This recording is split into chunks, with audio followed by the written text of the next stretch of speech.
眼前躺着的这个死人是我的亲生父亲，他终于死了，只是可惜，死的人只有他。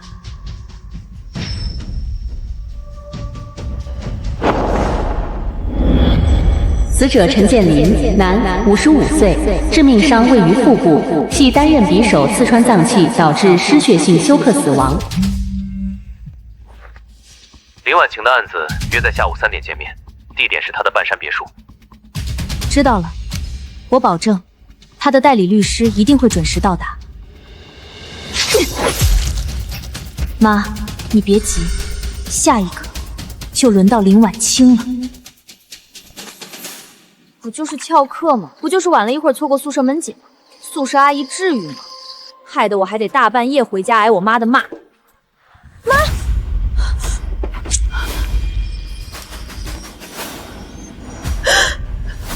快跑！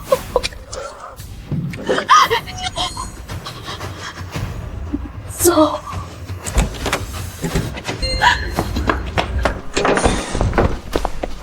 人呢？我明明听见有声音。哪有人？是不是你太紧张听错了？这大半夜的怎么可能有人？一定有人，我不可能听错。你出去追，这女人我来处理。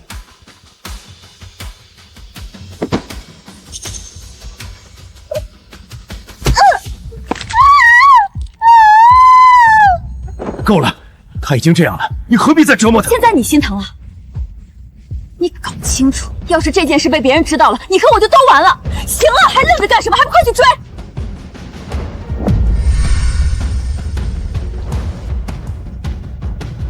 那你走赶紧点。知道了，快去。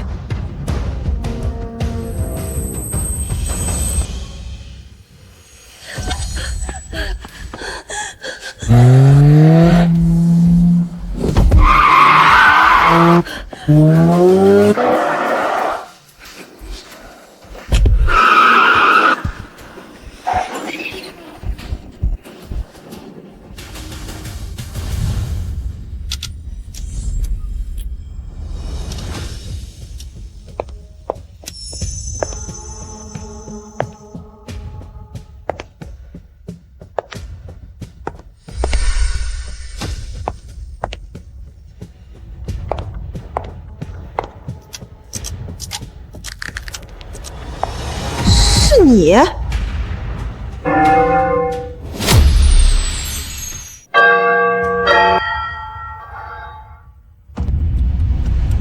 您好，我是您的辩护律师沈心怡。沈律师，久仰大名，来，快请坐，我们坐下来谈。我早就听说过你，凡是你经手的案子无一败绩。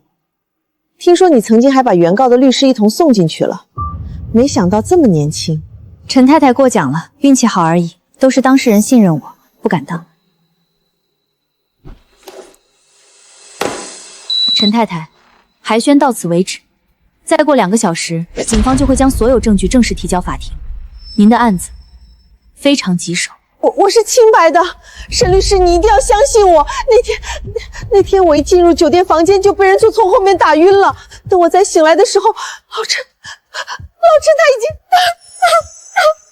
陈太太，办案讲究的是证据，您这套说辞说服不了任何，您必须向我坦白所有细节，每一个细节，只有这样我才能帮您证明清白。你想问什么？只要我知道的，我全都告诉你。您已经浪费了10分钟，还剩1小时50分钟。好，我们从现场开始。是您约陈建林去那家酒店的？不是，我是被威胁去的。对方以老陈的性命要挟我们，问我要钱。他们说如果我不去，就杀了老陈。被威胁？那为什么不报警？对方不让我报警啊！他们说如果我敢报警，立刻就撕票。我没办法，我只能一个人去。我是怕老陈出事儿。对方为什么这么做？跟你们有什么深仇大恨？不知道，可能是求财吧，又害怕我们报复。那为什么没把钱拿走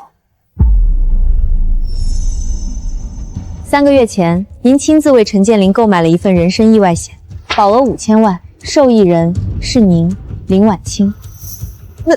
那又能说明什么？我给丈夫买保险犯法吗？很多夫妻都会买啊。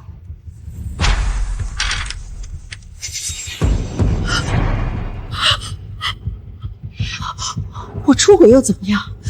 这跟这个案子有什么关系？陈建林都死了，你拿这些照片出来是想羞辱我吗？当然有关系。那家酒店十分破旧，没有监控，处于城郊，平时没什么客人，濒临倒闭，是绝佳的杀人场。我怀疑这一切根本就是您和您的情夫设下的局，目的嘛，侵吞陈建林的全部财产，再利用他的死捞上你。我没有，你不能这么冤枉我！事实就摆在眼前，法律面前只讲证据，就是你杀了你丈夫。陈建林有把柄在我手上，他的一切都是我的，我没理由杀他。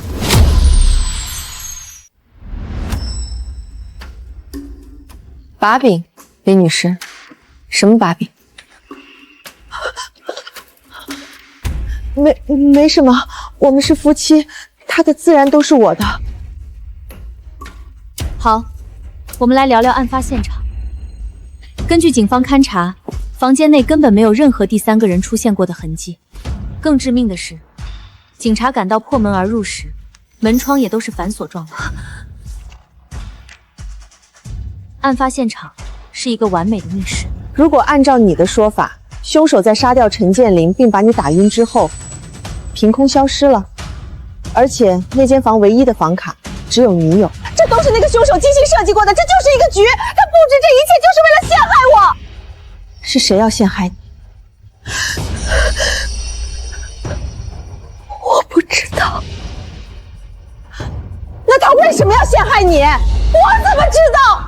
我和老陈一直遵纪守法，老陈更是知名慈善家，我们从不与人结仇。到底是谁这么狠毒，非要置我们于死地？李女士，如果你不能提供第三个人存在的确凿证据，那么警方就会把你作为杀人凶手定罪。我请你来，是让你去找证据证明我是清白的，不是让你来审判我的。李女士，在我的职业生涯中遇到过两种人，一种是听我的话，最后安然无恙；另一种就是自作聪明，最后自食恶果。如果李女士继续谎话连篇，那你就等着坐牢吧。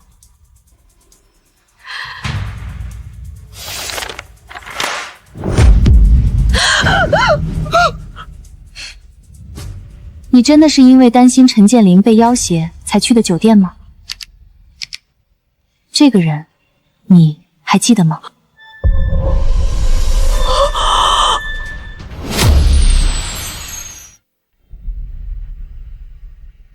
她是陈建林的前妻，不过早在5年前，他就和他那个短命的女儿一起坠崖摔死了。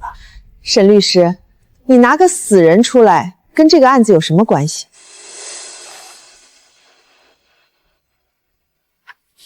当然有关系。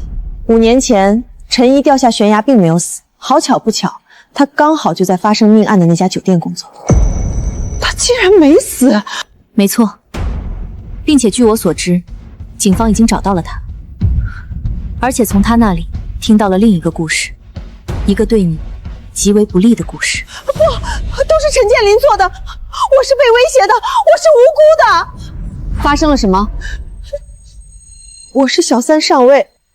5年前那天晚上，我原本想要去找陈建林把话说清楚的，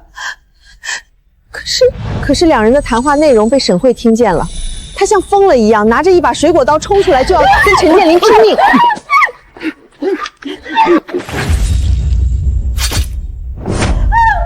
我当时吓坏了，拼命想要去救他，可是陈建林死死地阻拦我。就在这个时候，陈怡回来了，他看到沈慧倒在地上，转头就跑。陈建林怕事情败露，像疯了一样开车追了出去。我准备去找邻居借车救沈慧，可是等我找到车回来的时候，沈慧已经不见了。我想要报警，可是陈建林拿刀威胁我，绝对不让我报警。如果那天晚上我没有去找陈建林，或者没有爱上他，就不会发生这样的事情了。是我对不起沈慧。沈慧的尸体去哪儿了？是陈建林处理的，我发誓我什么都不知道。那天之后，陈建林为了监视控制我，逼着我结了婚。我原本以为这辈子也就这样了，结果陈建林简直丧心病狂，他竟然污蔑说是陈怡把沈慧推下悬崖的。那一次我们爆发了激烈的争吵，他说我要是敢报警就拉我陪葬，当时他还把我失手推下楼梯，以至于我流产了。我在病床上躺了很久，那时我才意识到陈建林有多么可怕。也就是在这时候，我遇到了你走投无路，所以你就和情夫联手杀了陈建林，这样就没人能威胁你了，对吧？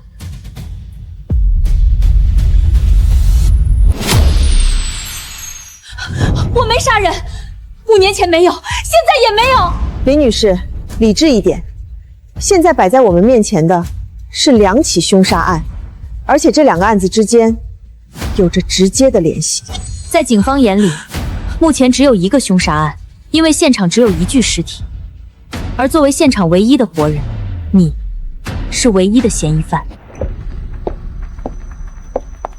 但是对于你、我还有活着的陈怡来说，还有另一起命案。陈怡一定认为当年是你和陈建林一起杀了他母亲，而现在陈建林死了，在他的复仇名单上，凶手就只剩下你一个人。不，还有一个人，那个邻居。对，5年前那天晚上我去借车的时候，那个邻居肯定都看见了，听见了，就是他，以此来要挟我们。所以你是想把罪名死死定在一个勒索的邻居身上，这样就没人会联想到是你们杀了沈慧。这难道不是最合理的解释吗？好，如果我的问题你能答上来，法庭上我就用你这套逻辑。第一，既然是勒索求财，为什么现场那笔赎金凶手1分都没拿走？第二，凶手是怎么在杀完人打晕你之后，凭空消失在一间门窗全被反锁的房间里的？我答不上来，那我到底该怎么办？沈律师，我真的没有杀人啊！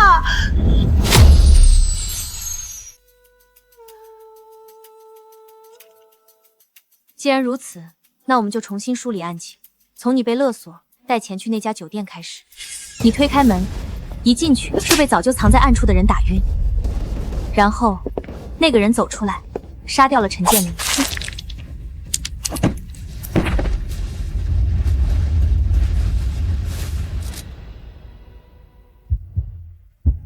你的意思是，要在法庭上说是陈怡杀了老陈？他完全有犯罪动机，杀了一个，嫁祸给另一个，这样不仅能报仇，还能彻底毁了你，甚至还能顺理成章的为自己洗清当年杀母的罪名，一箭3雕。现在唯一的办法就是证明是陈怡杀了陈建林，但是那样你就必须向法官坦白，当初是你包庇陈建林杀人。可是，即便是这样，也根本说不通啊！警察破门而入的时候，门窗都是反锁的，陈怡是怎么离开房间的？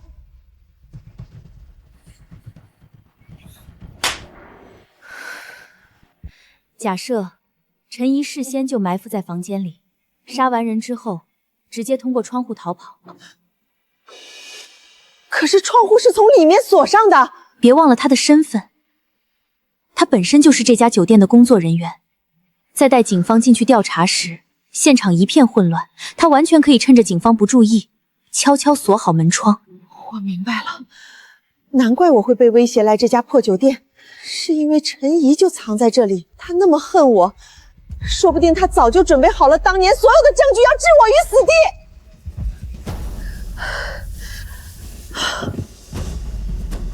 我完了，我彻底完了。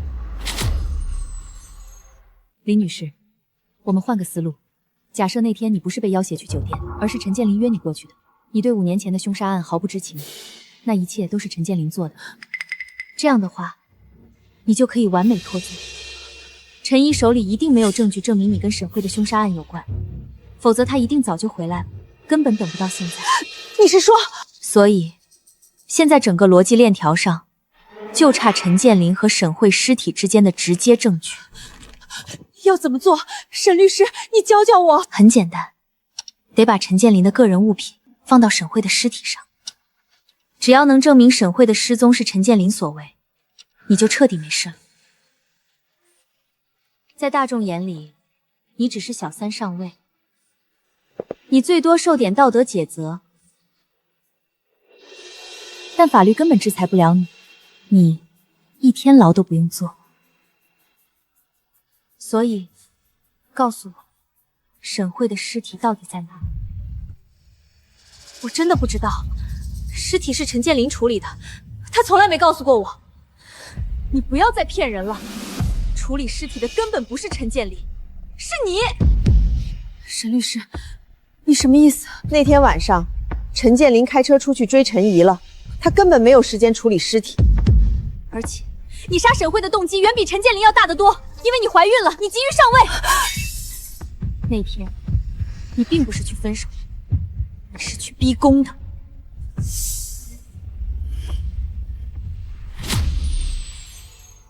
那天晚上，你和陈建林发生了激烈的争吵，沈慧听到后要揭穿你，你慌乱之下拿刀刺中了沈慧。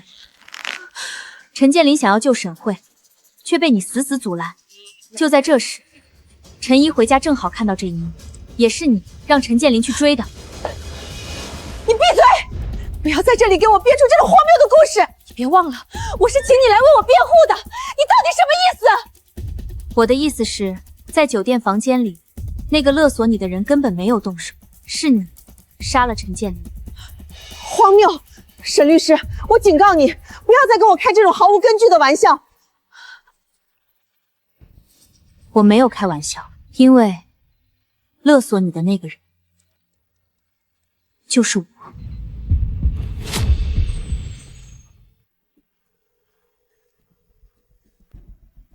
林婉清，我知道你。5年前那天，你根本不是去分手的，你是去逼宫的。陈建林要让你打掉孩子，并且明确告诉你绝对不会和沈慧离婚，你们才爆发了争吵。你是故意挑那天上门，故意让沈慧听见那些话的。后来所谓陈一把沈慧推下悬崖的说法，也是你一手捏造的谎言。陈建林这5年每天都活在煎熬之中，而你的流产根本就是你自己的身体原因。那个孩子早在你杀沈慧的时候你就知道保不住了，跟陈建林根本没有半点关系。直到陈怡联系了陈建林，陈建林受不了折磨，决定自首，所以是他约你去那家酒店见面的。如果是这样，陈怡大可以直接报警抓我啊，何必找你大费周章的设局？陈怡当初找到我，想要让我帮忙打官司，但是他没有证据。5年了，当初的老宅早就拆迁了，所有的证据也被你处理得干干净净。我作为一个从无败绩的律师，当然不能让我的任何一个案子出问题，所以我想要设计亲自拿到证据，却没想到你如此丧心病狂，竟然直接杀了陈建林！你这个小人！这就是证据，这张照片足以证明陈怡就在现场，他就是凶手。林女士，那天陈怡根本不当班，你好好看看，照片里有没有陈怡？这张照片是我伪造的，你是不是忘了？那附近马上就要拆迁了，哪里会有监控？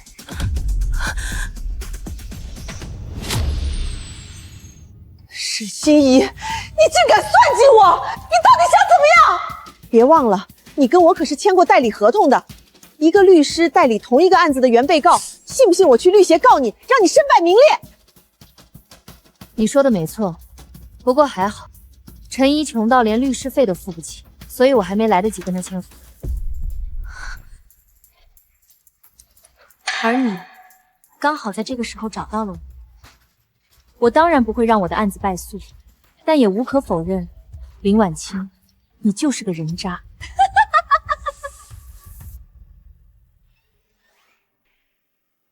那又如何？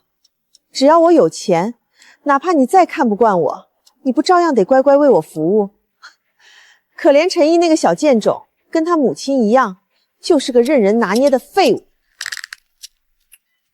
废话少说，现在除了把沈慧的死完全推给陈建林，你没有任何脱罪的机会。告诉我，沈慧的尸体到底在哪儿？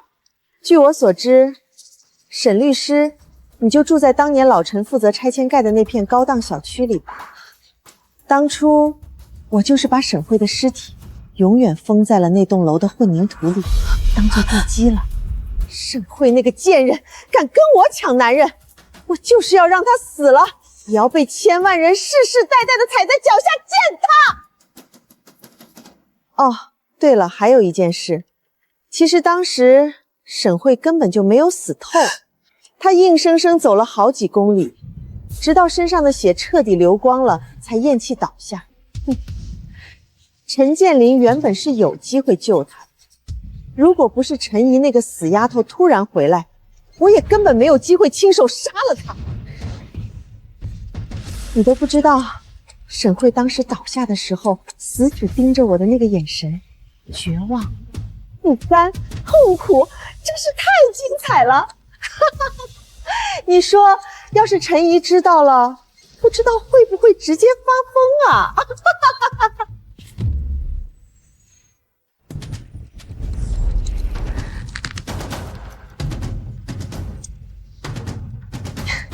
沈律师，别用这种眼神看着我。人不为己，天诛地灭，我不过是顺势而为罢了。陈太太，你够狠！沈律师，别忘了你的身份。说难听点儿，律师不过就是我们有钱人养的一条咬人的狗，共情那些弱者毫无意义。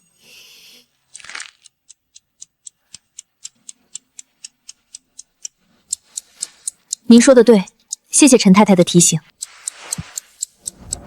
既然要完美脱罪，我们就必须在警方察觉前，把陈建林的私人物品放进沈慧的尸骨里，彻底伪造现场。我需要沈慧尸体极其精准的坐标，差1厘米，你都得死。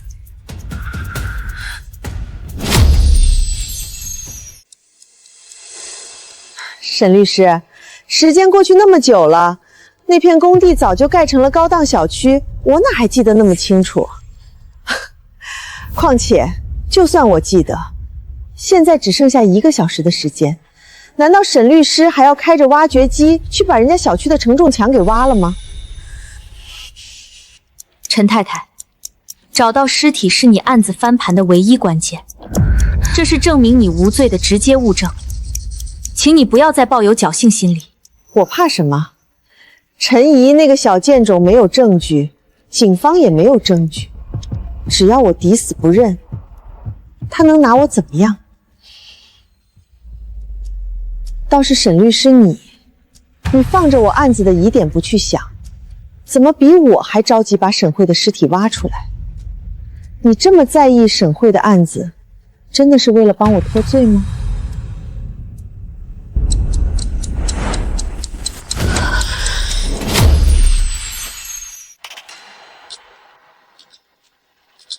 我跟你签了天价的代理合同，作为你的辩护律师，除了帮你脱罪，我还能为了什么？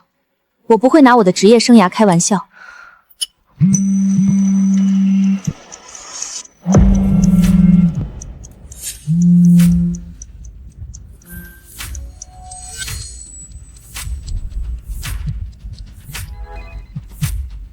怎么，沈律师不接吗？我的职业习惯，电话响几声之后再接。你怎么才接电话？陈怡，案子有眉目了，你什么时候有时间来律所和代理律师谈一下？陈怡，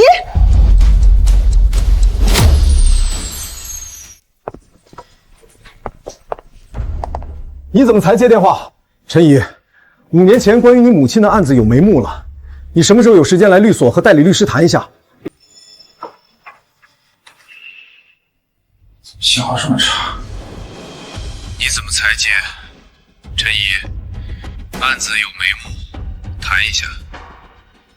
陈怡，我已经跟我的当事人在谈了，如果陈怡再去律所找我，直接告诉他，我已经跟林婉清签了代理合同，把她请出去。好，我就喜欢沈律师这种有职业操守的人。人为财死，鸟为食亡。陈怡没钱，律所凭什么替她辩护？陈太太放心，您出手大方，律所一定不会让您失望。有你这句话，我就放心了。虽然挖出沈慧的尸体不现实，但是我知道当年那把凶器在哪儿。在哪儿？沈律师，稍等，我去取。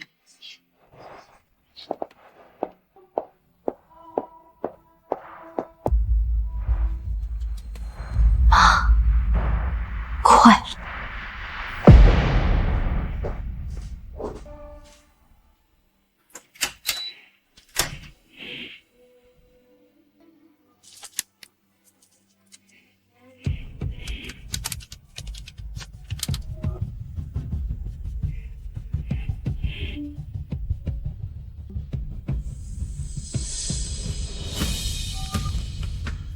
阿伟，我觉得这个律师很不对劲儿，你再给我调查一下沈心怡的底细。另外，动作快点，务必把所有财产转移走，账面要做得干净，以防后患。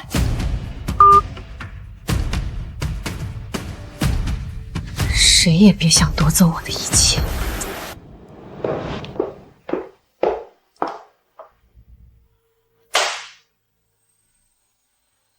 这就是当年杀死沈慧的那把刀，上面应该有陈建林的指纹。对，没错，就是这把刀。沈律师，你这话什么意思？难道你见过这把刀不成？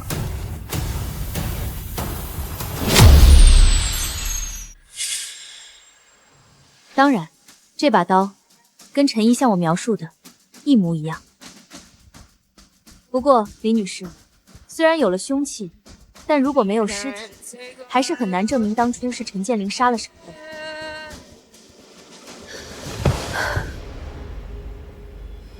那我们先前假设的一切都不成立，因为在警方那里，沈慧只是失踪了，这凶器最多算个间接证据。要想让凶器变成直接证据，还是要找到沈慧的尸体。我要说多少遍？都过去5年了，我怎么可能还记得具体地点？再说，就算我记得，就算你能找到尸体，现在动工去挖地基，不等于直接告诉警方，当年我也参与了凶杀案吗？你到底是想帮我脱罪，还是想将我定罪？就算我们不找，一旦这个凶器进入警方视野，警方也一定找沈慧的尸体。到时候一旦警方对陈建林负责的工程进行雷达排查，你必死无疑。你不说难道就没事了吗？就算警方想要排查，这么大的小区，这么多住户，他们也不可能把整个小区地基挖上一遍，最后还是不了了之。如果林女士还是一直保持这种自作聪明的态度，那就请您另起高明了。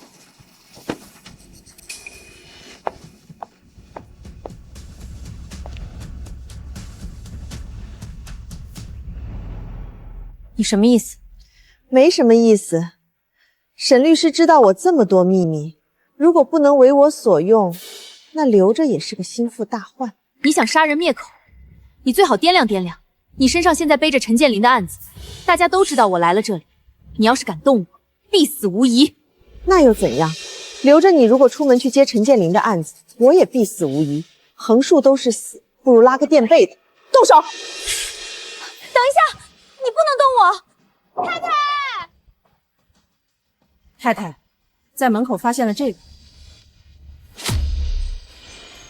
不是已经交代了不要让人打扰我谈事吗？是一个无人机空投下来的，我以为是重要包裹，这才拿进来。陈太太，先别急着发火，不如看看包裹里面的东西，再做决定。下去吧。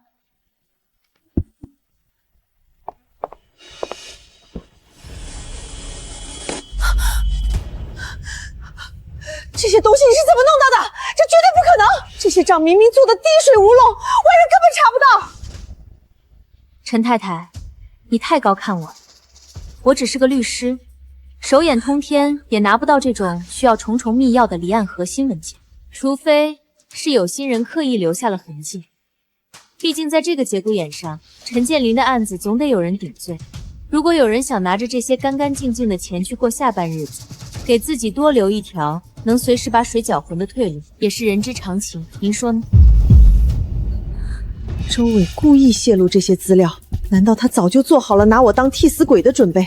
不，这一定是沈心怡的离间计。陈太太，你不用怀疑，这里的每一笔账都是真实的，我查得清清楚楚。你到底想干什么？我设定了定时邮件，如果我今晚走不出这扇门，这些资料就会同步发放给警方，到时候你只会人财两失。现在我们要不要重新谈谈怎么给你脱罪，陈太太？沈律师，你确实有点本事，但仅凭这些转账过程就想挑拨我和周伟的关系？实话告诉你，这笔钱就是我让他转的，放在他名下最安全，是吗？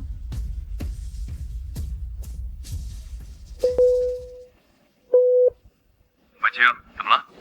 阿伟，律师说老陈的案子很麻烦，为了保险起见，你现在把瑞后那个主账户的第二授权人改成我吧。我现在登录，你把刚收到的实时动态码发我。婉清，现在正是敏感时期，你频繁登录更容易被追踪。放心，钱在我这里绝对安全。等这边安排妥当，我立刻带你出国。好，听你的。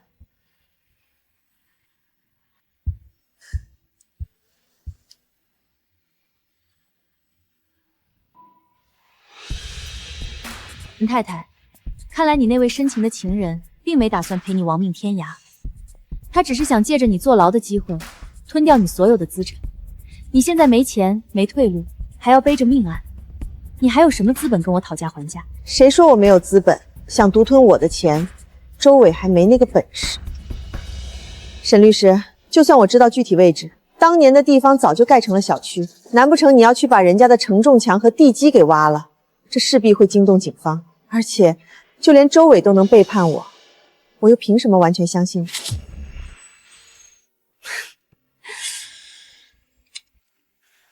陈太太，周伟背叛你是因为贪婪，而我坐在这里，同样是因为贪婪。除了基础律师费，我要你所有资产的30%作为我的风险代理报酬，15个亿。输了，我分文不取，还搭上金牌律师的招牌。我一直认为，共同的利益比任何关系都牢靠。你觉得呢？30%，沈律师的胃口真不小，满嘴职业操高，原来也是一头敲骨切碎的恶狼。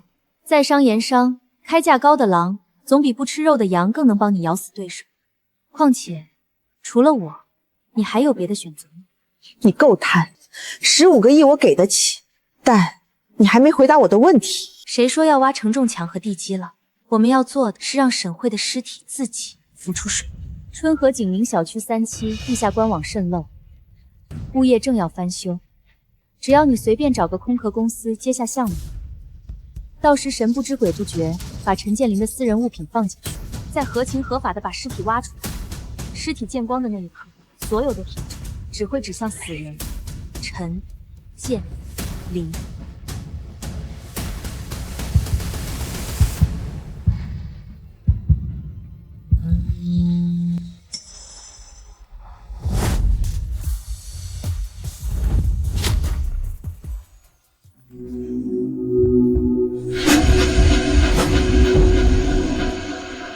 看来，陈太太哪怕到了这个时候，也还是不太信任我。一边让我帮你出谋划策，一边在暗地里找人调查我的底细，这就是你的合作诚意。老陈的案子牵扯太大，我自然要小心谨慎一点。况且，沈律师，你对我不也一直有所保留吗？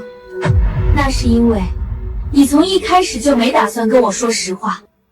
如果不是我步步紧逼，你到现在还在拿那套邻居目击证人的鬼话糊弄我。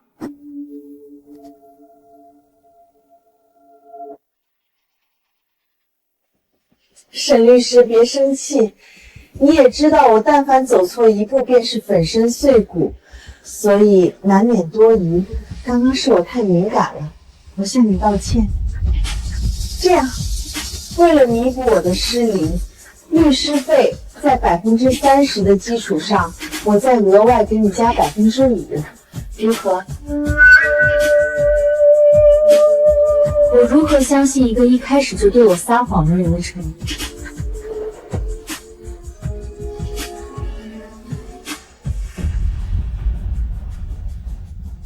沈律师放心，只要你尽心尽力，我绝对不会亏待你。只是，沈律师，你这么紧张这份资料，该不会这里面真有什么是我不能知道的秘密吧？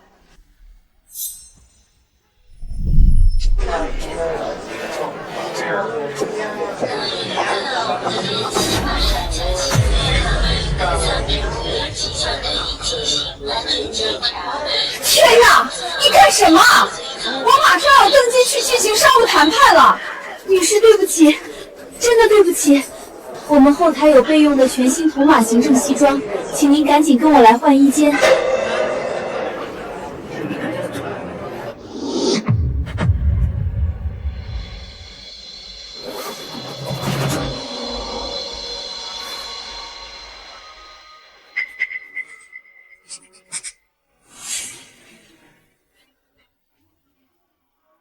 衣服很合身，谢谢你啊。您客气了，祝您旅途愉快。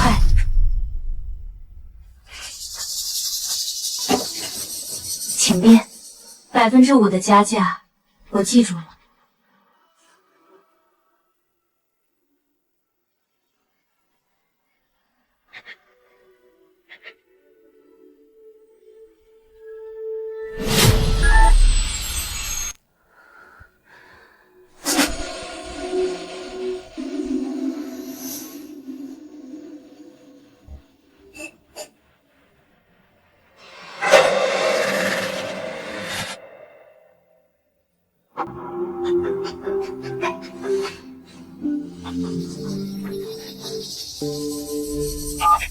李婉清，你他妈疯了！50亿，你把所有钱全转走了，你到底想干什么？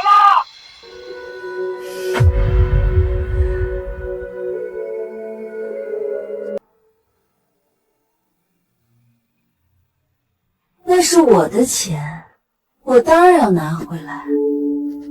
阿伟，你不会真以为趁着老陈死了，你就能独吞我这50亿吧？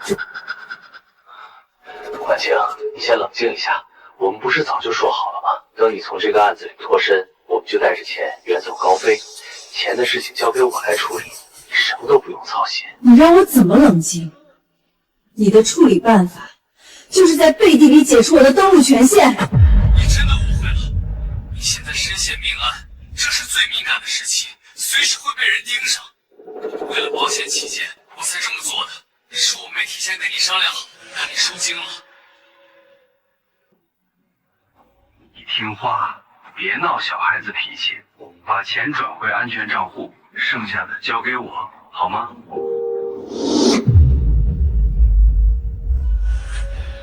周总的良苦用心真是让人感动。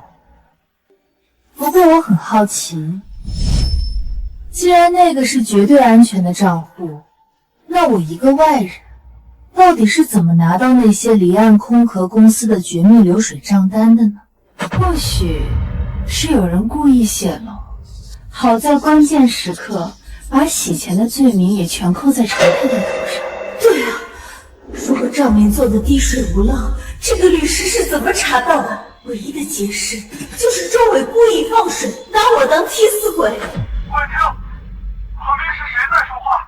你别听他挑拨离间，我没有。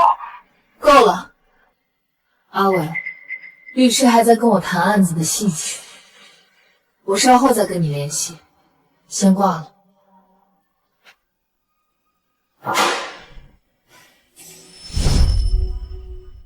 沈律师，我们继续。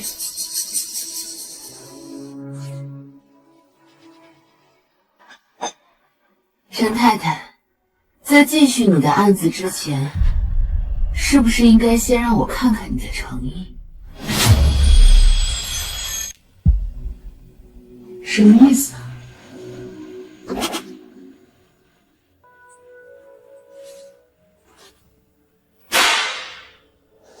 ？15亿的风险代理费，先付10个亿的定金。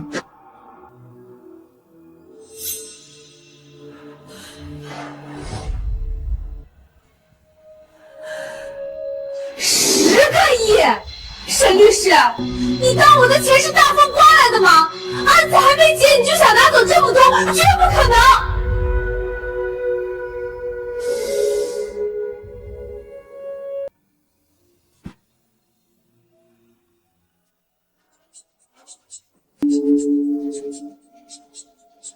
陈太太，离警方把密室杀人的铁证提交法庭，已经没剩多少时间了。我一向是先看见钱再办事，这是我的规矩。只要这10亿一到账，我的人立刻进场施工。你想清楚，留给你的时间可不多了。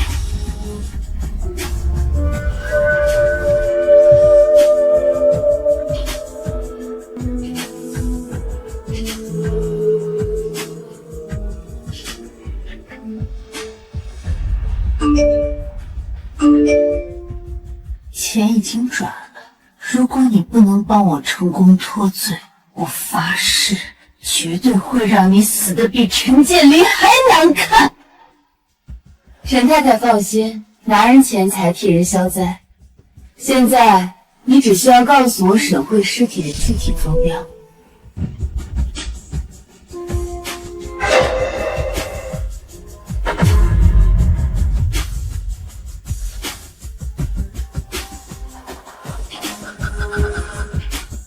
B 区4号承重柱下方的废弃水井里。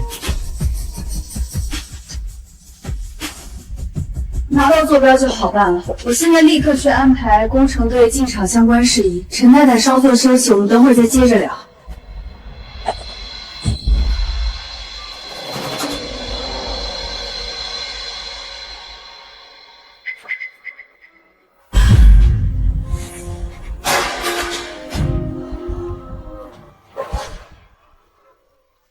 不是沈心怡，那他是谁？来人！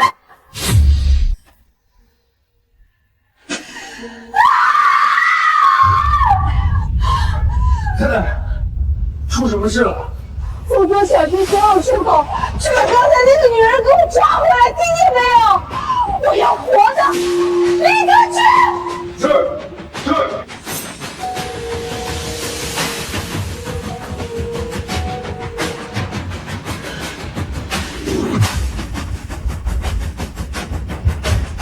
马上查清楚，刚才那10个亿到底汇到了哪个账户？1分钟内我要结果。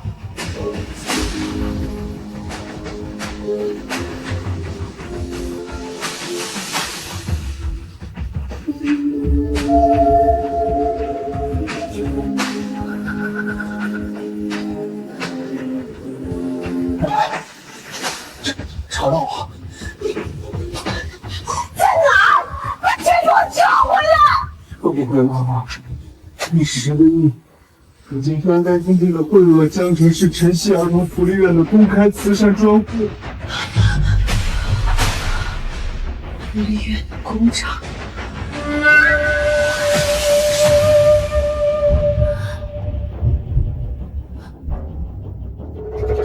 那个贾律师连这10个亿都不贪，毫不犹豫的全捐掉，说明他唯一的目的绝对是春和景明小区地基下的那具尸体。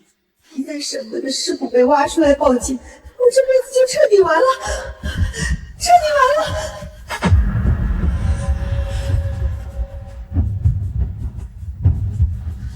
备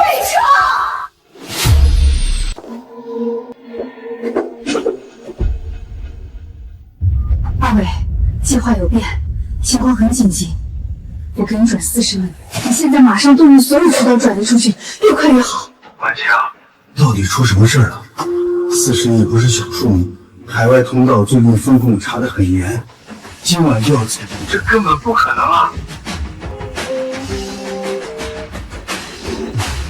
不该问的别问，我不管什么风控，你直接告诉我，最快要多久？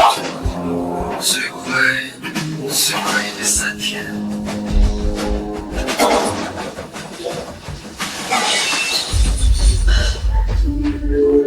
3天，3天活完罪都凉了。3天这3天，立刻去办，办不好我拉你陪葬。那个贱人你自己，我给他的那个 B 区4号，根本就是个假地址。假地址？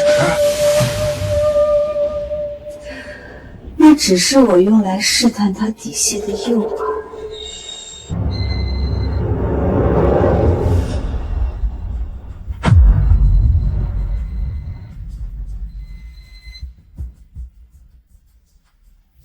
安装在 B 区4号处隐蔽处的传来了微型警报器。鱼咬钩了，去挖尸体的绝对就是那个假律师。他根本不是为了钱，他是冲着审回的命案来的。带上所有外围的人，立刻去 B 区4号处，把那个贱人给我抓回来，生死不论。是，你带人去 B 区抓人，把大雷他们几个最精锐的叫来，带上静音破拆工具跟我走。我要去真正的埋尸地。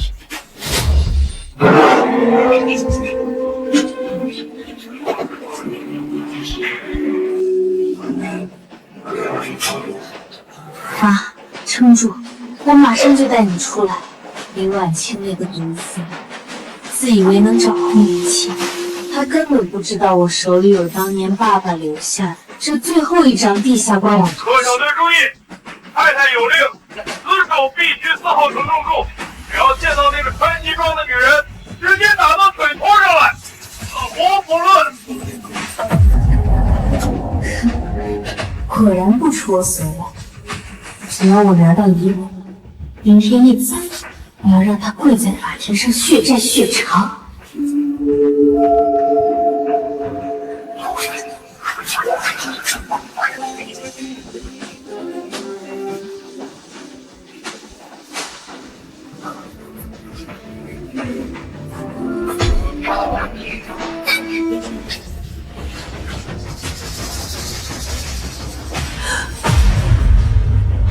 怎么回事？人生混凝土，没有任何翻动的痕迹。不对，根本没有尸体，中计了。林婉清给了假坐标，这个贱人。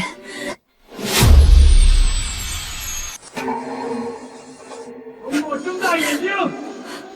太太说了，抓住那个女的，赏金500万。老大。这下面黑咕隆咚的，全是排污管，连个鬼影子都没有啊！是不是情报有误？闭嘴！拿手电给我往死里照，就算是只老鼠也得给我翻出来。太太的脾气你不知道，今天要是让她跑了，咱们都得被沉江。废话什么 ？B 区4号城中柱下面，给我掘地3尺，看到人直接动手，出事我顶着。收到，太太放心。你们几个把那边的铁栅栏给我踹开，跳下去搜。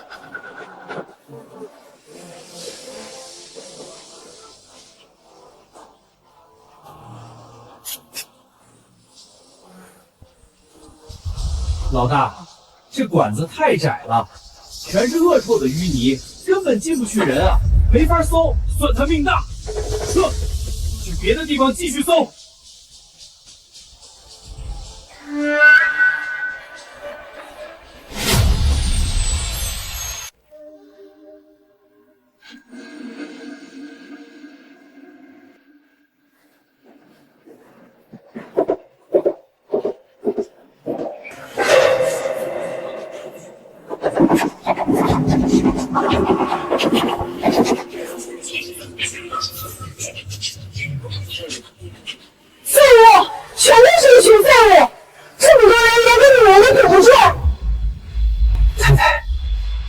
区那边已经布下天罗地网，他就算变成苍蝇也飞不出去的。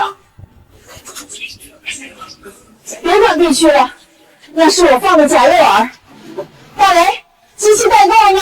太太放心，带了最强的静音破洞机，10分钟就能砸穿半米厚的水泥。好，立刻去 C 区7号废弃电梯井，动作必须快。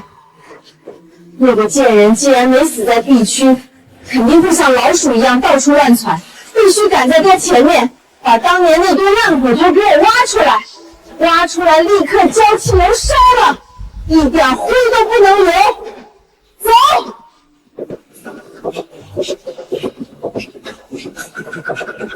C 区7号电梯井，原来真正的来势必在那里。林婉清，你自作聪明设下诱饵，反而成了我最好的引路人。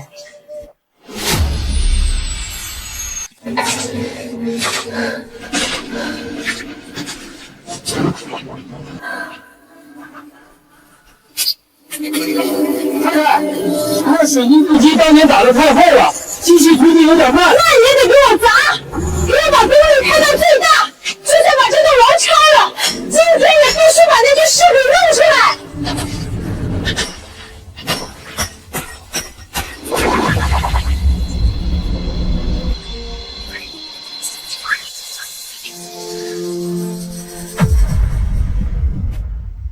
妈，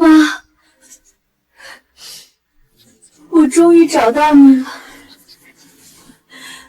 5年了，你在这种又黑又冷的地方，一定很害怕吧？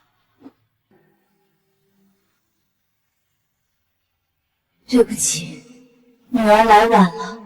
你放心，你受的罪流的血，我保证让林婉清千百倍的还回来。我带你回家。太太，裂开了，看到底下的土层了。快，给我砸通它！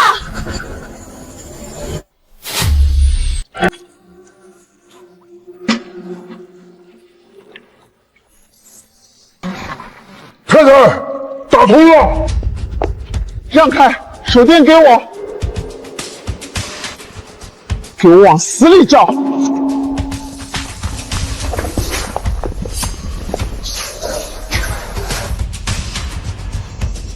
尸骨呢？我当年亲手埋这里的尸骨呢？太太，这底下的土有被人刚翻过的痕迹，旁边还有个通向排污管的暗洞。好了，他居然从地下排污管摸过来了！太太，现在怎么办？证据被拿走了，警察肯定马上就到。完了，全完了！苦心经营了半辈子，竟然栽在那个死丫头手里，证据没了。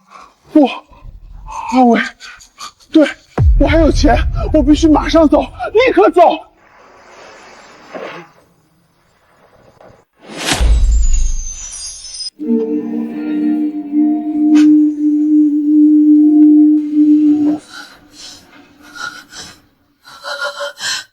阿伟，钱洗出来了没有？那帮条子肯定已经发现沈慧的尸体了，我1秒钟都待不下去了。婉清，你冷静点儿。我跟你说了，40亿的盘子太大，现在风声这么紧，所有的地下钱庄都在观望。你再给我2天时间。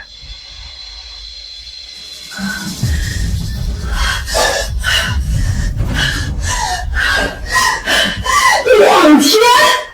我在这里连狗都没有，外面到处都是警笛声，你是不是想捅死我？我给拿那个钱！婉清，你胡说什么呢？我们是一根绳上的蚂蚱，我如果不把账面做干净，我们就算逃出国，也会被国际刑警盯上。周伟，你最好别给我耍花样。你别忘了，你帮陈建林洗钱的那些账本备份，只要我出事，他们就会自动发给警方。我死，你也得垫背。婉清，你想多了，3天就3天，3天后的半夜2点，废弃的渔阳码头，我拿着现金和船票去接你。好，记住我的话。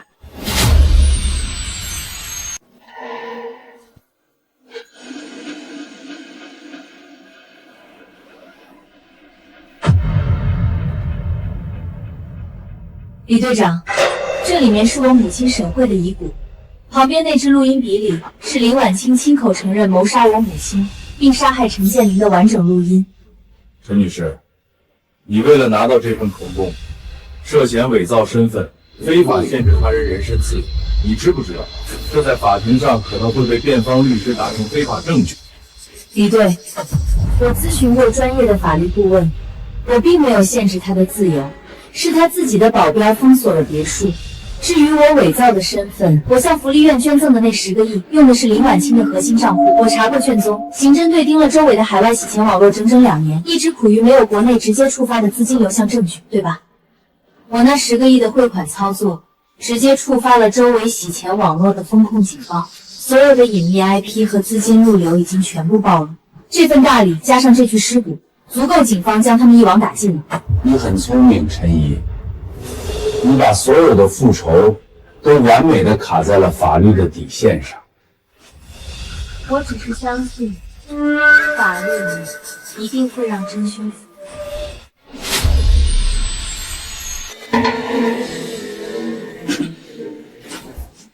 一队报告，别墅内空无一人，嫌疑人林婉清已潜逃。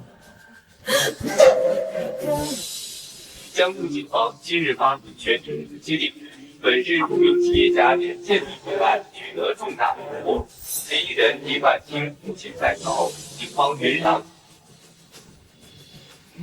机灵，全城通缉，我变成了通缉犯，我不是罪犯，我是受害者，是陈毅那个小贱人害我的。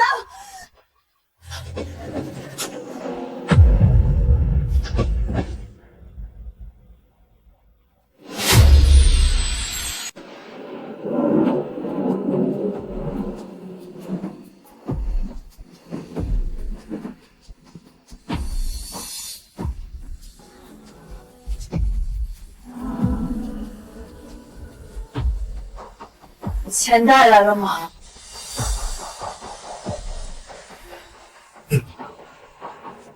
？2000万现金，不连号的美金。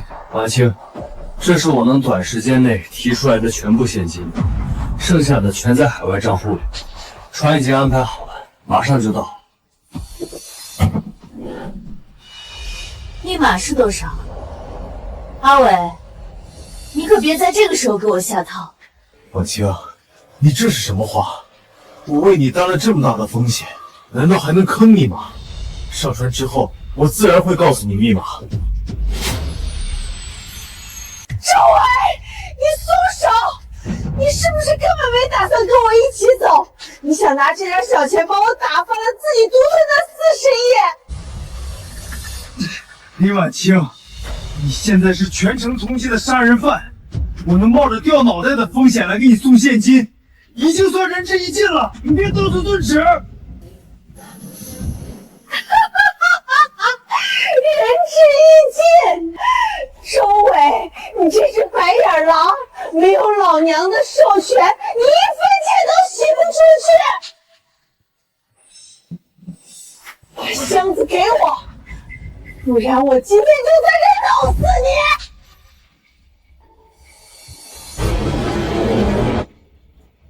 你！婉清，你疯了！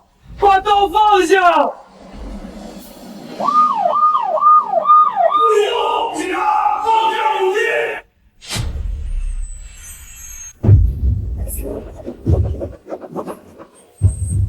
警察同志，我自首，我什么都说，是他杀的人，跟我没关系啊！周伟，你这个畜生！林婉清，你涉嫌故意杀人罪。周伟，你涉嫌特大跨国洗钱案，现在立刻放下武器，说是过头。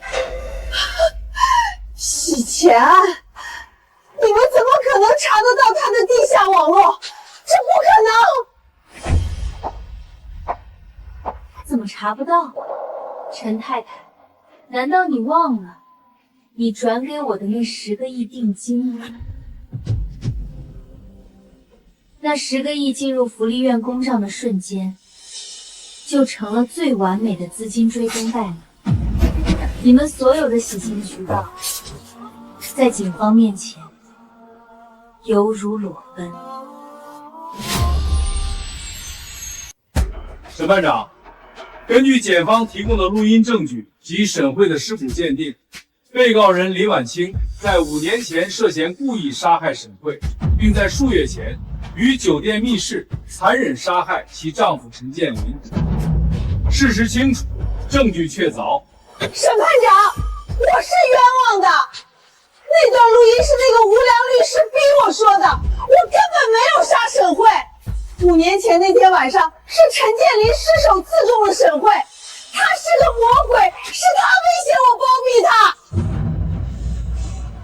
至于陈建林的死，那天在酒店，他又要动手打我，我是为了自卫，我没有故意杀人，我是受害者啊！审判长，被告人林婉清拒不认罪，且多次在庭审中捏造事实。检方请求传唤核心证人出庭作证。准许传唤证人。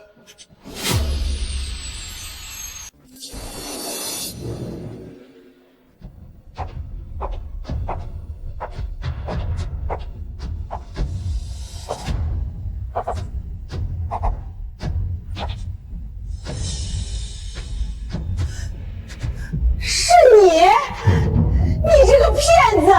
审判长，他是个假律师，他的话根本不能作为证据。被告人保持肃静。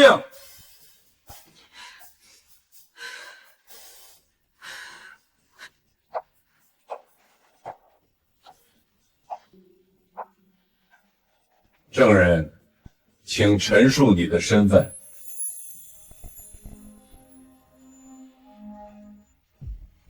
审判长，我叫陈怡，我是5年前被害人沈慧的女儿，也是死者陈建林唯一的亲生骨肉。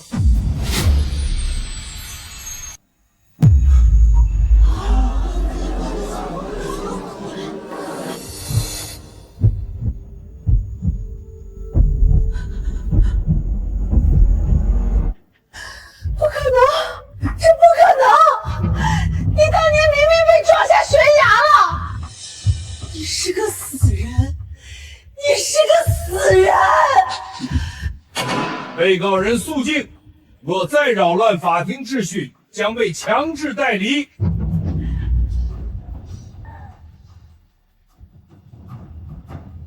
林婉清，让你失望了。地狱太冷，我爬回来找你了。审判长，5年前那场大难让我摔毁了脸，我在异国他乡做了整整30次割肉刮骨的修复手术，才换来今天站在这里的资格。今天，我要扒下这个女人所有的伪装。5年前那场命案根本不是什么失手，而是一场由她一手主导的残忍至极的虐杀。5年前那天晚上，我母亲沈慧无意间撞破了陈建林和林婉清的丑事，愤怒之下，我母亲与林婉清发生扭打，陈建林在拉架中懦弱的失手刺中了我母亲。他原本想救人，是林婉清，是他死死拦住了陈建林。他威逼利诱，告诉陈建林，如果事情败露，他将失去所有的财富和地位。他逼着陈建林将错就错。你胡说！你当时根本不在场，你在撒谎！我当时就在门外，我亲眼看到你踢开我母亲求救的手。你怕事情败露，催促陈建林开车去追我。他在山道上开着车，将他的亲生女儿撞下了悬崖。而留在现场的林婉清，她一路跟着我那重伤的母亲，像猫捉老鼠一样眼睁睁看着我母亲走了几公里，直到血流干了倒下。他不仅没有施救，反而像处理垃圾一样，将我母亲活活封死在水泥地基里。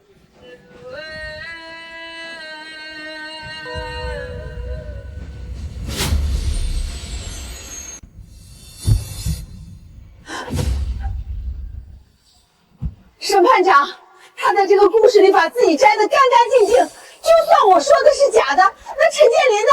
陈建林明明是他杀的，他回来复仇，他恨陈建林撞他下悬崖，所以他在酒店杀了陈建林，我亲眼看见的。林婉清，你太低估一个父亲的愧疚，也太高估你自己的伪装了。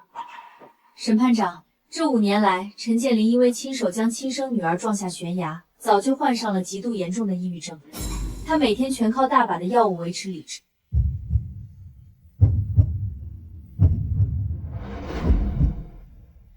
我回国后的第一件事，根本不是去找你，而是直接去见了他。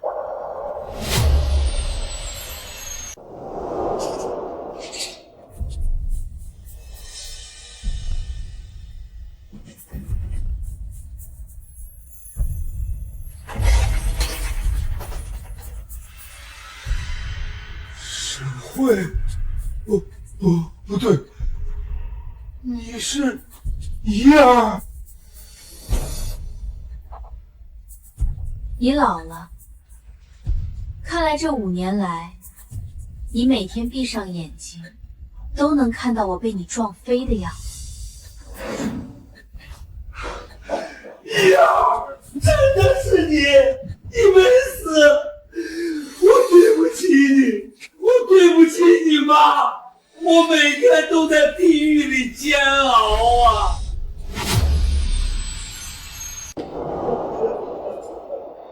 我是个畜生，我懦弱，我被那个毒素控制了整整5年，我早就该死，我早就该下去陪你妈了。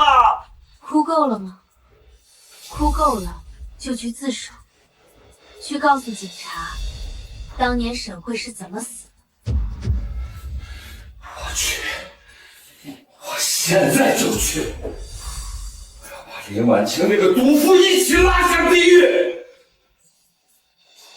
你手里有他杀我妈的直接证据，你知道我妈的尸体被他埋在哪里吗？我知道，那天他处理完之后就再也没提过。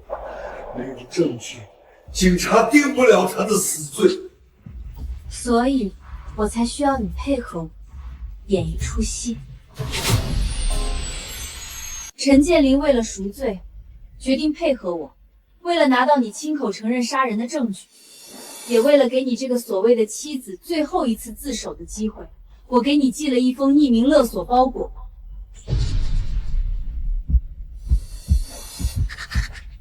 生性多疑的你，以为是当年的目击者来要钱，你咬着牙，提着几百万现金。赶到了包裹里指定的酒店房间。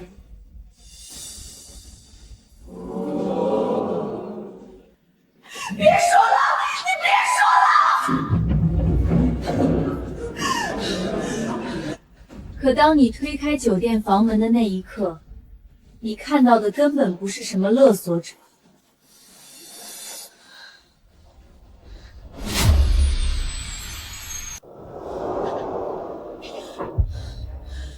我把钱带来了，500万现金，1分不少。拿了钱就把当年的底片全销毁，别给我耍花样，赶紧滚出来！我知道你只想要钱。婉清，老陈，怎么会是你？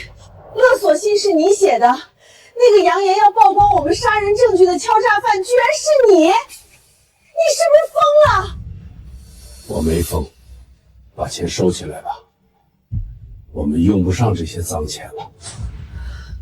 你到底在发什么神经？你知道我为了凑齐这500万现金，瞒着董事会费了多大的劲吗？你大费周章把我骗到这种破酒店，就是为了试探我？收手吧，婉清，我们的报应来了。什么报应？我看你是药吃多了，脑子坏掉了。只要把那个暗中搞鬼的人找出来，拿钱封口，我们什么事儿都不会有。封不住的，怡儿没死，她回来了。陈怡，你在这胡说八道什么？他5年前就掉下悬崖死透了，我亲眼看见你的车撞飞他的。我亲眼见到他了，他就站在我面前，他的脸毁了，但他的眼神和神会一模一样，他什么都知道了。婉清他回来找我们索命了。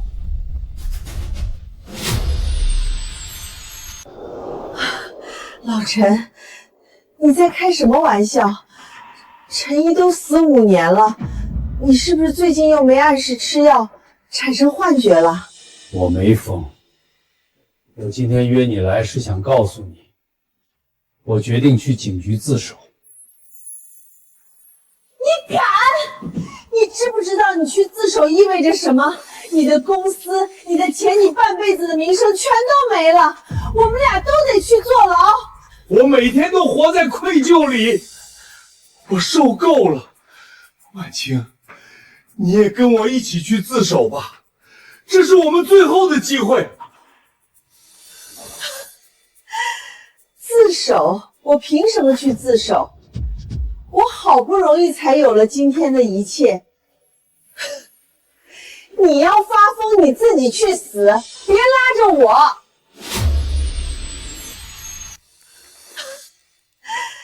自首？我凭什么去自首？我好不容易才有了今天的一切。你要发疯，你自己去死，别拉着我。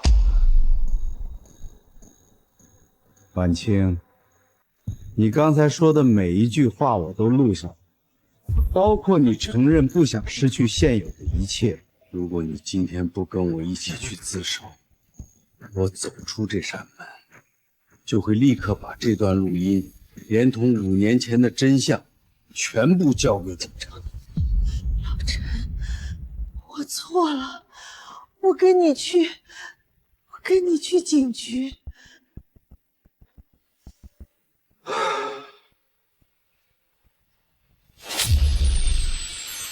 婉清，我们早就没退路了。每天晚上闭上眼睛都是沈慧的脸，这种日子我一天都熬不下去了。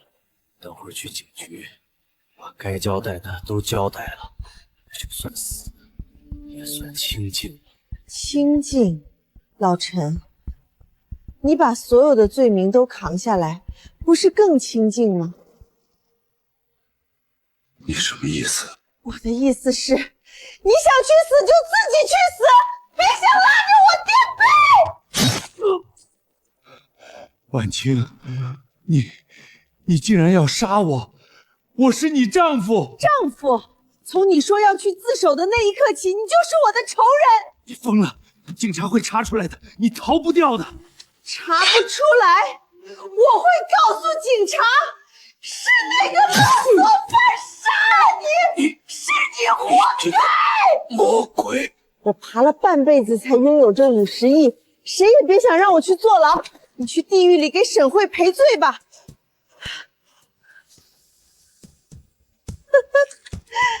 想拿录音毁了我？做梦！这50亿全是我一个人的了。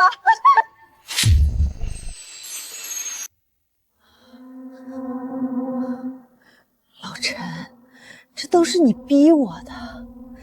你想装好人去自首，凭什么要拉着我一起死？我这辈子绝不可能去坐牢。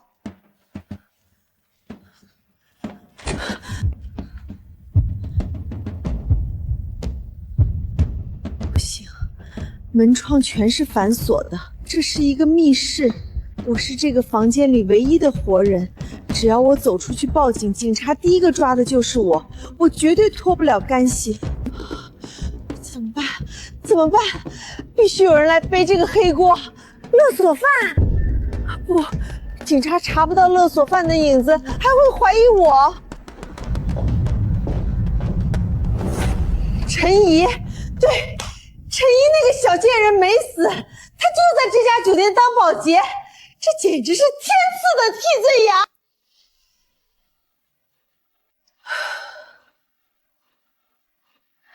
警察同志，我是冤枉的，我一进门就被人从背后打晕了。等我醒来的时候，我丈夫已经死在了血泊里。一定是陈怡，她恨我们，是她埋伏在房间里，杀了老陈，又打晕了我。不行，身上连点伤都没有，警察不会信的。苦肉计必须演到底，要当受害者，就得有受害者的样子。老陈为了挣50亿，流点血算什么？这笔钱我拿定了。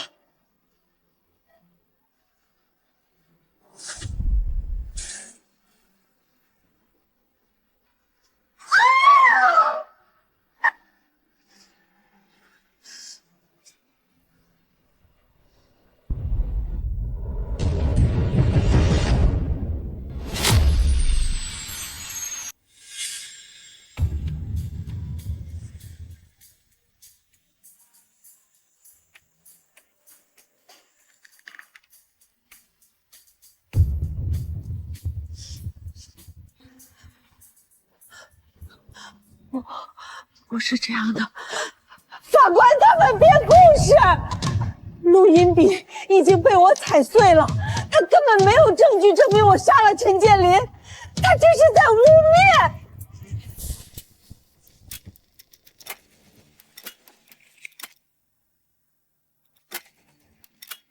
林婉清，陈建林手里的录音笔确实被你踩碎了，但是你忘了，你后来花15亿天价，请了一位从无败绩的金牌律师来为你脱罪吗？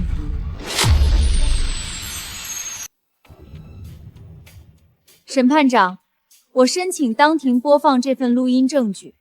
这份录音是我在伪装成沈心怡律师期间，林婉清亲口向我承认的全部犯罪经过。反对！审判长，我反对！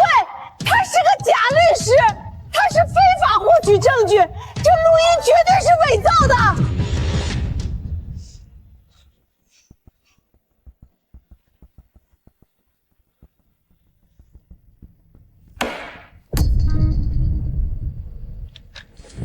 审判长，检方已经对该录音进行了声纹鉴定，未发现任何剪辑和合成痕迹。无论证据获取途径如何，其内容足以还原重大命案真相。检方恳请当庭播放。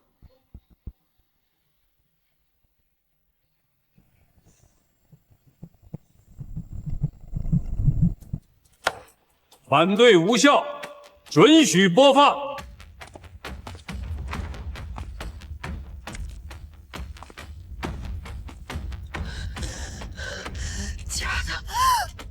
都是假的，你们不能播！当初我就是把沈慧的尸体永远封在了那栋楼的混凝土里，当做地基了。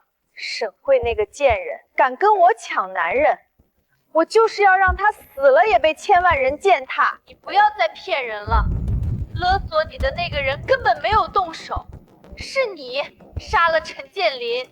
那又如何？只要我有钱，哪怕你再看不惯我，你不照样得乖乖坐在这里为我服务？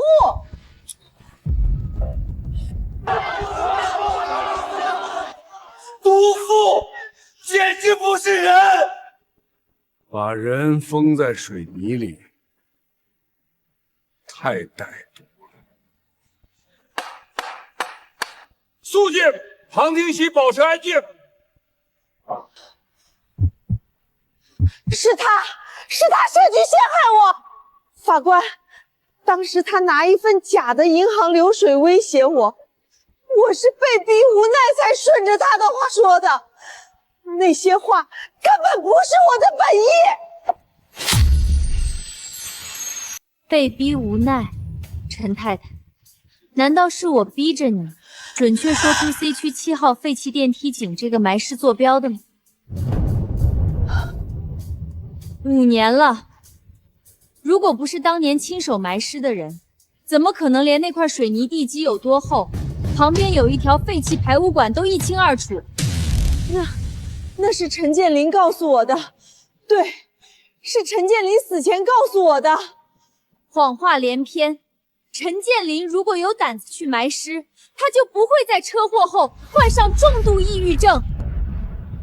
审判长，根据法医对沈慧尸骨的鉴定，死者骨骼上有明显的2次暴力拖拽痕迹，结合陈建林当时的心理状态和行动轨迹，他根本不具备独自完成复杂埋尸现场的条件。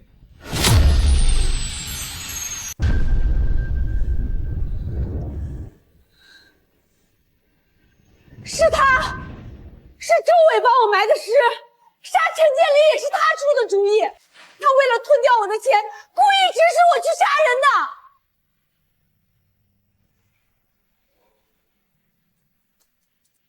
的。林婉清，你放屁！5年前我根本不认识你，我只是个帮你洗钱的工具人，你杀人凭什么赖在我头上？如果不是你想要老陈的50亿，你怎么会帮我转移资产？你这个拿钱不办事的畜生！法官，我检举林婉清在逃亡前亲口在电话里告诉我，他把证据放在了 C 区地下，他当时还派了保镖去灭口，我手机里有通话录音。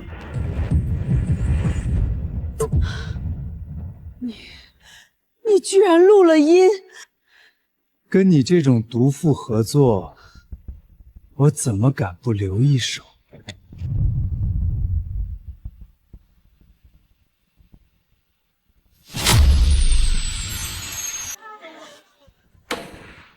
被告人停止喧哗，法庭之上由不得你们撒泼。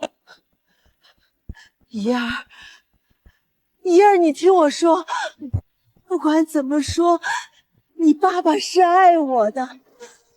这5年，我也是你的长辈啊。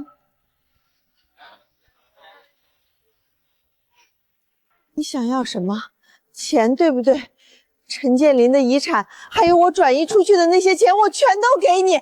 只要你跟法官说那份录音是你诱导我的，我把命都给你。林婉清，你以为钱能买到一切吗？你那引以为傲的50亿，现在正安安静静地躺在江城慈善基金的公账上。你现在一无所有。一无所有。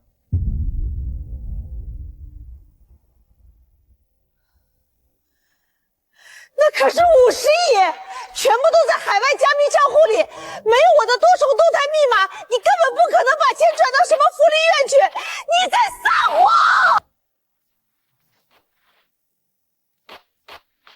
陈太太，你是不是忘了你在走投无路的时候亲手签下的那份补充代理协议？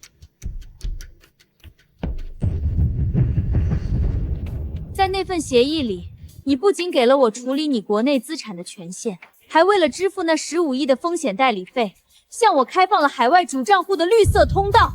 我只不过是利用你给的权限，绕开了周围的防线，按下了全额捐赠的确认键。现在全江城的媒体都在报道这笔天价匿名捐。这个疯女人，那可是50亿！你费了这么大的局，居然1分钱都没给自己留，你图什么？沾着我妈鲜血的钱，我觉得恶心，但是拿来给孤儿院修宿舍、买食堂的饭菜，正好能洗干净你身上的罪孽。干得漂亮！这种毒妇的钱就该全部充公，大快人心，让他一无所有。肃静，旁听席保持法庭纪律。所以，什么地下水井的假坐标，什么无人机空投的银行流水，全都是你设的连环套。你根本不是为了钱，你是一步步榨干我的钱，在逼着我自己把埋尸的地方暴露出来。我算计了沈辉，算计了陈建林，算计了周伟，我踩着所有人的骨头爬到了顶峰，我精明了一辈子，最后居然被你这个死丫头玩弄在股掌之间。我什么都没了，我什么都没了。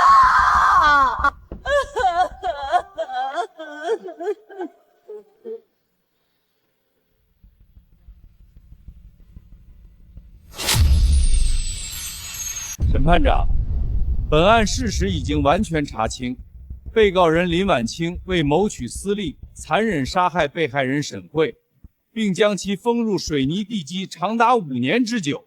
又因惧怕罪行败露，蓄意谋杀被害人陈建林，甚至企图将罪名嫁祸给他人。其犯罪动机极其卑劣，手段极其残忍，社会影响极其恶劣。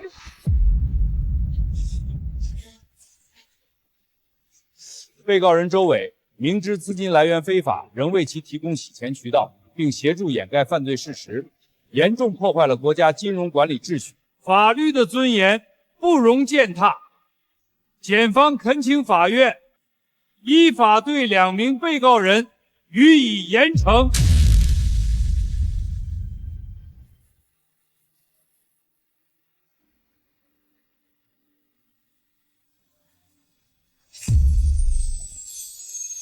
法庭辩论结束，现在由被告人做最后陈述。被告人周伟，你有什么要说的？法官，我知道错了，我认罪认罚，我愿意退还所有的非法所得，求法庭给我一个重新做人的机会，宽大处理。被告人林婉清，你有什么最后陈述？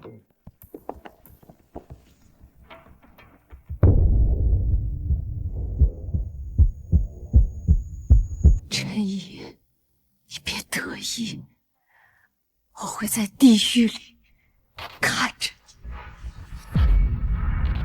那就好好看着。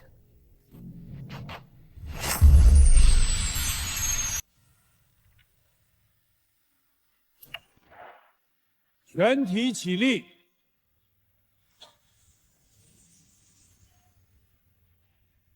本院认为，被告人林婉清犯故意杀人罪，犯罪事实清楚，证据确实充分，现判决如下：判处被告人林婉清死刑，剥夺政治权利终身。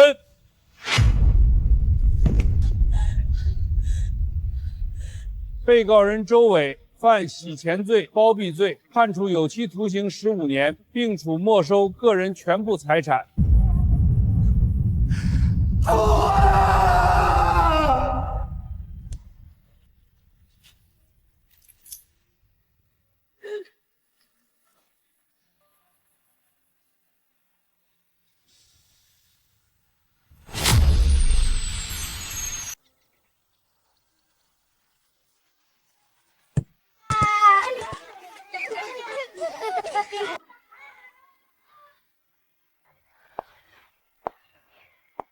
陈女士，陈建林名下的所有遗产已经全部合法清算完毕，这笔庞大的财富已经全数注入了儿童福利院的慈善基金。沈律师，谢谢您。还有，之前在机场冒用您身份的事情，我再次向您正式道歉。不知者无罪。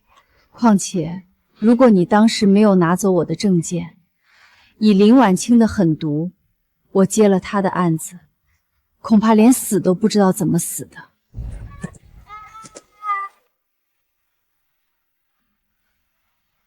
用仇人的钱来做这世上最干净的事业，陈怡，你比我这个老油条还要懂得什么叫真正的正义。我妈生前最喜欢小孩子，这笔钱留在手里太脏，只有放在这里，才能洗干净。